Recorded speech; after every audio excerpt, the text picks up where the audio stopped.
Hello, I'm Annie Davey. I've been telling Bible stories to children for many years, and I've got some lovely ones to tell you from the New Testament in this section here. If you want to know about the background, where I got some of the background detail from, you can look it up on the web on truthortradition.com or www.korky.info, where we've written a book called Jesus, Faith and Fact. So it's all in there somewhere, but there's some interesting things here which you may not know. You may think you do know the stories, but wait and see. So let's see what we've got.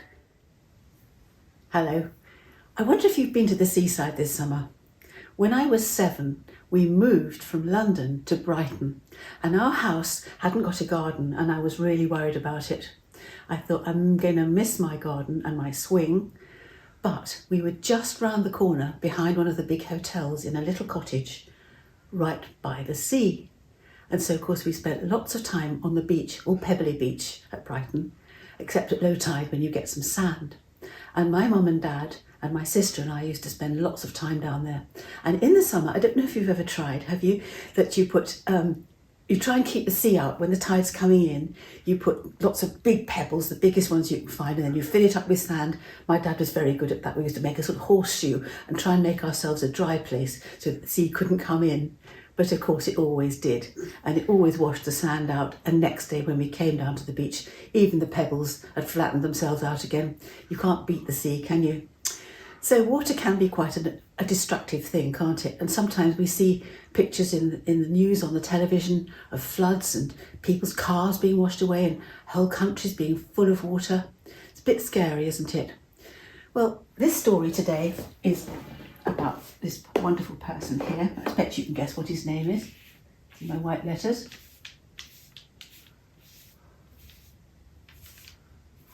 Should we read it together? It's about Jesus. And he'd spent ages teaching hundreds of people on the hillside about how much God loved them and how he cared for them and how they should love him back with everything they had if they possibly could. And then he told them a special story. Now, Jesus' special stories with a hidden meaning are called parables. Can you say that word? A parable.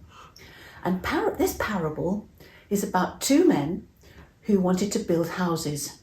And one of them thought, where shall I put it? Now, what do you want to do when you build a house? You have to dig a foundation, don't you? So he thought, I know what, I'm going to go up to the top of that hill there, and I'm going to dig the foundations, and I'm going to put my house in on the top there, on the rock.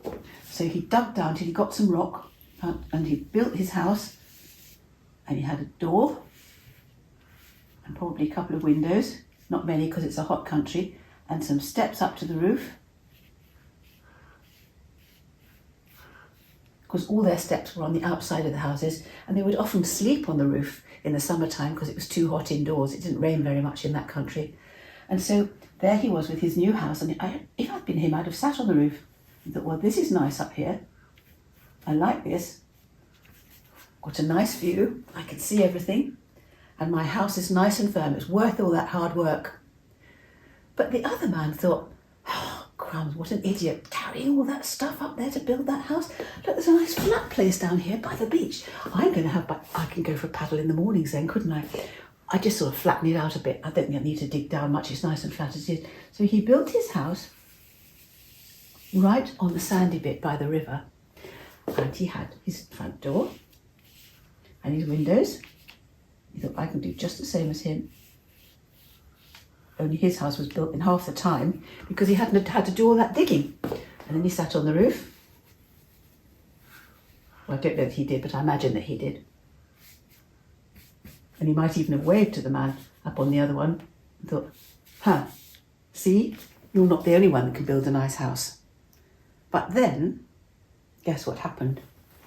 There was suddenly a black cloud in the sky, and then another black cloud. And before they knew it, they could hear something happening. If you just clap very slowly and quietly, can you hear that? And if it gets faster, you do it too, and faster and faster and faster, and the rain started pouring down. It was absolutely torrents of rain. And what happens to the rivers when there's a lot of rain? Well, you know, don't you?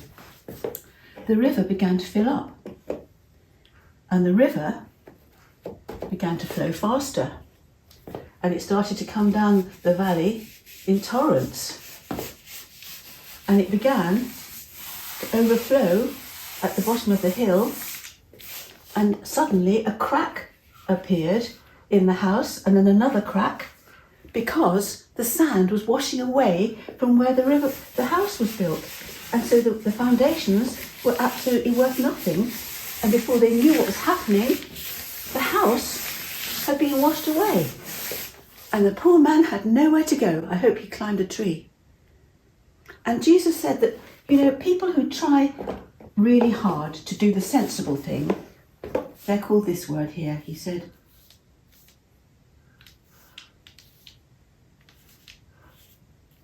can you read that one?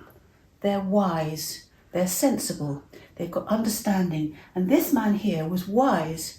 He put in a lot of work to make sure that his house would be firm. And when the storm came and all the rain came tumbling down, then he was fine. But this man here wasn't very sensible at all, was he? He was what Jesus said, he was this word here, he was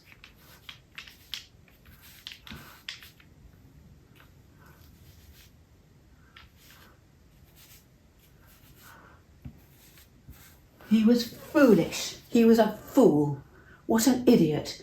Fancy imagining that he could put a house on sand and it would stand in a storm. It just wasn't going to happen. And you know, Jesus was trying to teach us that if we do things the right way, then things will go well for us.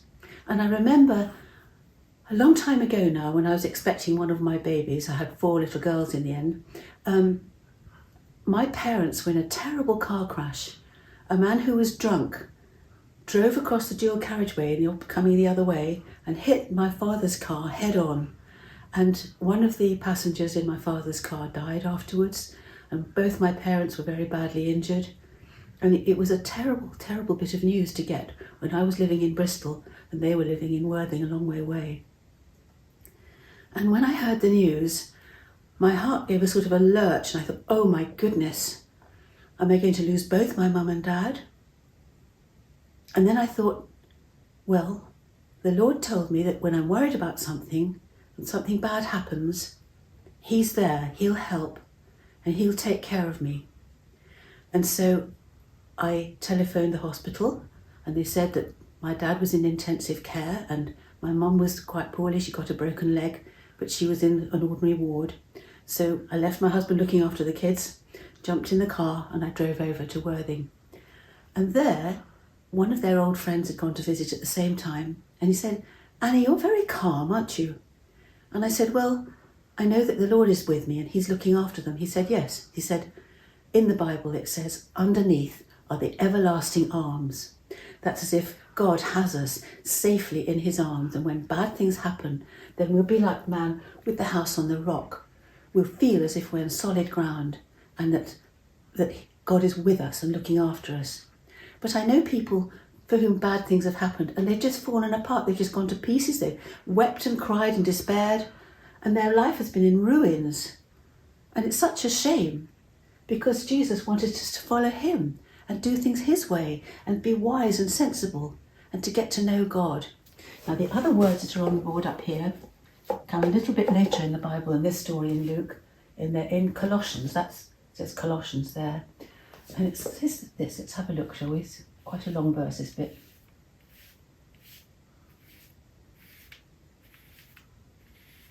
Read that one, whatever.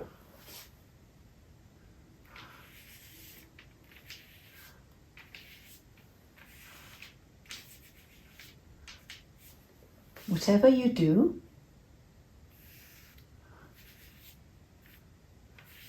do it